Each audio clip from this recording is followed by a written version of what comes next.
Hola y bienvenidos a Un Café con Alicia, el podcast de Alfredo López. Soy Joana, gerente de auditoría y consultoría NIF. Y yo soy Anderson, socio de auditoría y consultoría NIF. Y ambos hacemos parte de la firma Alfredo López y compañía, una firma de auditores y consultores empresariales de Colombia. Un podcast sobre actualidad contable, financiera, tributaria y legal.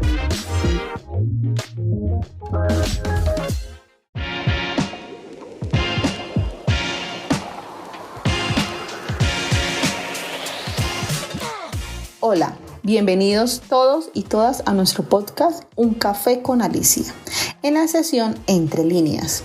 Hoy hablaremos de un tema crucial en el mundo empresarial globalizado, la consolidación y conversión de estados financieros bajo NIF.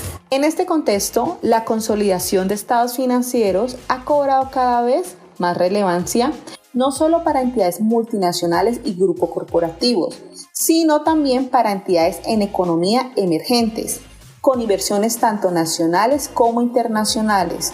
Aquí, el ajuste por conversión de moneda, también conocido como conversión de tasas, se convierte en un aspecto fundamental, transversal e inherente al proceso de consolidación. Por lo tanto, la aplicación de las normas internacionales de información financiera NIC, tanto en plenas como en pymes, tenemos que mirar las normas que le aplican. En plenas incluyen la NIC 27 para estados financieros separados, NIF 10 para estados financieros consolidados y NIC 21 para efectos de las variaciones en las tasas de cambio de moneda extranjera. Si ya nos vamos para las pymes, estaríamos hablando sobre la sección 9, estados financieros consolidados y separados, y la sección 21 sobre efectos de las variaciones en las tasas de cambio de moneda extranjera. Hola Joana y a todas las personas que nos escuchan. Estas normas aseguran que los estados financieros consolidados presenten una imagen fiel, precisa y comparable de la situación financiera y los resultados operativos del grupo como un todo. En este podcast exploraremos los principios y procedimientos esenciales para la consolidación y conversión de las tasas bajo las normas internacionales de información financiera, destacando su importancia en la transparencia y consistencia de la información. En esta primera instancia exponemos la consolidación de estados financieros. Para ello es importante conocer cuál es la definición y el objetivo de la consolidación. Dentro de esa definición podemos considerar que la consolidación de estados financieros implica la combinación de partidas similares de activos, pasivos, patrimonio, ingresos y gastos entre la matriz y sus subsidiarias en un solo conjunto de estados financieros. El objetivo es proporcionar una visión unificada y coherente de la situación financiera, los resultados operativos y los flujos de efectivo del grupo como si se tratara de una única entidad económica. ¿Cuáles son los requisitos de consolidación? Según las normas internacionales de información financiera, una entidad debe consolidar sus estados financieros si tiene control sobre una o más subsidiarias. El control se define como el poder de dirigir las políticas financieras y operacionales de una entidad con el fin de obtener beneficios de sus actividades. Esto generalmente implica la posesión de más del 50% de los derechos de voto de la entidad controlada. Exclusiones de la consolidación. Las normas internacionales de información financiera permiten la exclusión de ciertas subsidiarias de la consolidación en situaciones específicas. Entre ellas encontramos las inversiones mantenidas para la venta. Según la NIF 5, activos no corrientes mantenidos para la venta y operaciones discontinuadas, indica que si una subsidiaria está clasificada como mantenida para la venta, no se consolida. Pérdida de control. Cuando una matriz pierde el control sobre la subsidiaria debido a restricciones impuestas, no se incluye en la consolidación. Negocios diferentes. La exclusión no es permitida simplemente porque la subsidiaria opera en un negocio diferente al de la matriz. Subsidiarias en desarrollo. Las subsidiarias en etapas tempranas de desarrollo deben ser consolidadas a menos que cumplan con otros criterios de exclusión permitidos. Políticas contables uniformes. Es imperativo que los estados financieros consolidados se preparen utilizando políticas contables uniformes. Esto significa que los criterios de reconocimiento, medición y presentación deben ser consistentes en todas las entidades del grupo. La uniformidad de las políticas contables aseguran la coherencia y comparabilidad de la información financiera presentada. Eliminación de transacciones intercompany. Una de las etapas críticas en la consolidación es la eliminación de transacciones y saldos intragrupo. Esto incluye las inversiones y patrimonio. Deben eliminarse las inversiones de la matriz en las subsidiarias contra el patrimonio de las subsidiarias. Ingresos y gastos. Debe eliminarse los ingresos y gastos derivados de transacciones entre entidades del grupo. Cuentas por cobrar y por pagar. Deben eliminarse los saldos de cuentas por cobrar y por pagar entre las entidades del grupo. Este proceso evita doble contabilización y se presenta una imagen más precisa del desempeño financiero del grupo. Fecha de reporte. Idealmente, los estados financieros de las subsidiarias deben prepararse a la misma fecha que la matriz. Sin embargo, si no es posible, la NIF permite una diferencia hasta de 3 meses entre las fechas de reporte, siempre y cuando se realicen los ajustes necesarios para reflejar las transacciones materiales que ocurran en el periodo intermedio. El interés no controlador, también conocido como participación minoritaria, se refiere a la porción del patrimonio neto y los resultados de una subsidiaria que no es atribuible directa o indirectamente a la matriz. Las normas internacionales de información financiera requieren que el interés no controlador se presente separadamente en el estado de resultados consolidado y como un componente separado del patrimonio, en el balance consolidado. Esto asegura que los intereses de los accionistas minoritarios sean claramente identificados y distinguidos de los de la matriz. Cambios en la participación de la matriz. Cualquier cambio en la participación de la matriz en una subsidiaria que no resulte en la pérdida de control debe ser contabilizado como una transacción de patrimonio. Esto implica ajustar los valores en el patrimonio sin afectar el estado de resultados consolidados.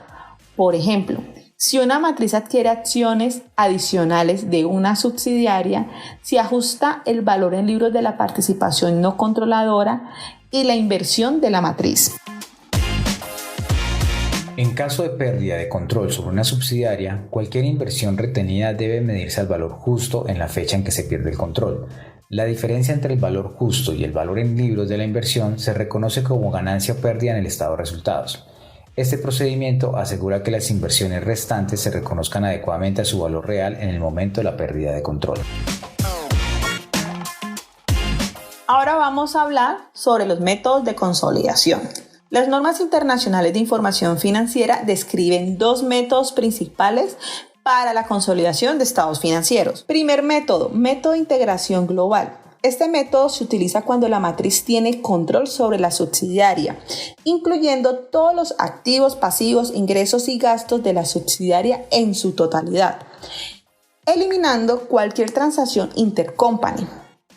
El interés minoritario se reconoce como una parte del patrimonio neto del grupo. El segundo método es el método de integración proporcional.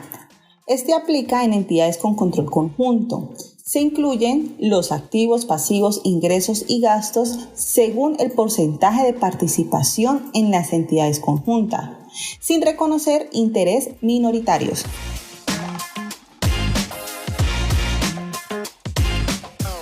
La consolidación de estados financieros bajo las normas internacionales de información financiera es un proceso detallado y riguroso que asegura la transparencia y comparabilidad de la información financiera de las entidades obligadas a consolidar. La aplicación de estas normas permite a las entidades presentar una visión clara y precisa de su desempeño financiero, lo cual es esencial en el contexto de la globalización y la creciente complejidad de las estructuras empresariales modernas. Al seguir las directrices establecidas por las NIF, las entidades pueden mejorar significativamente la calidad de sus informes financieros y mantener la confianza de sus inversores y partes interesadas. En segunda instancia, exponemos la conversión de tasa y por qué es crucial. 1. Ya que nos proporciona una base común, facilitando la comparabilidad de los estados financieros entre diferentes periodos y entidades del grupo. 2. Cumple con las regulaciones contables. Asegura que la información financiera se prepare de acuerdo con las NIF y otros estándares aplicables. Y 3. Toma decisiones informadas. Ayuda a la alta dirección y a los inversores a evaluar el desempeño financiero del grupo en su conjunto. Y como lo hablamos al inicio de este podcast, la norma que regula este proceso es la NIC 21 en plenas y en pymes la sesión 21. Esta norma establece cómo se debe contabilizar las transacciones de moneda extranjera y cómo debe convertirse los estados financieros de las operaciones extranjeras para ser consolidadas con la matriz.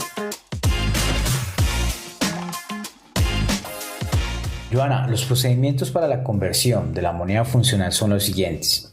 La moneda funcional es la moneda del entorno económico principal en el que opera la entidad. Para la matriz, esta suele ser la moneda del país en el que se encuentra su sede principal.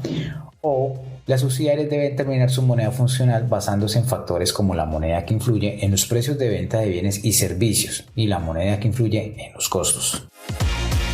2. La conversión de transacciones en moneda extranjera.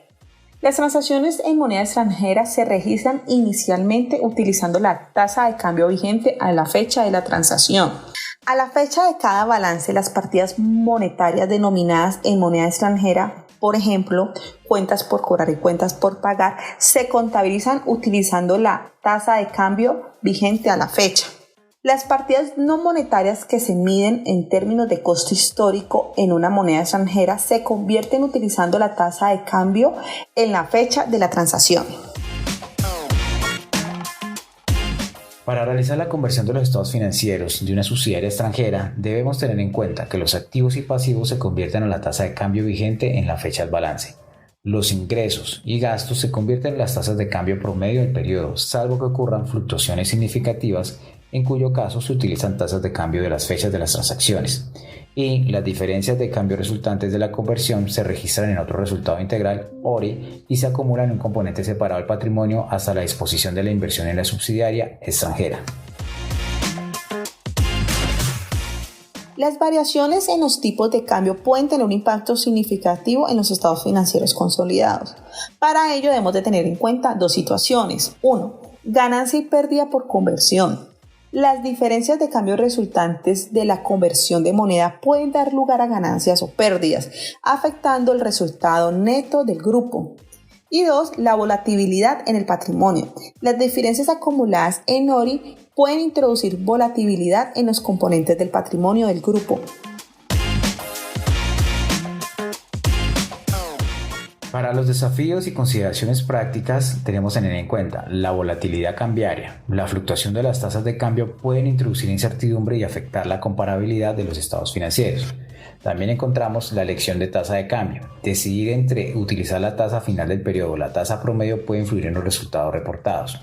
Y tener en cuenta la gestión del riesgo cambiario. Las entidades deben implementar estrategias de cobertura para mitigar riesgos asociados a las variaciones en las tasas de cambio. La conversión de tasa en los estados financieros consolidados es un proceso complejo, pero esencial para garantizar la precisión y comparabilidad de la información financiera de un grupo económico que se requiere controlar. Al sugerir las directrices establecidas por la NIC 21 y a establecer las prácticas rigurosas, las entidades pueden presentar una imagen clara y coherente de su desempeño financiero, lo que es vital para la toma de decisiones informadas y la confianza de los inversores.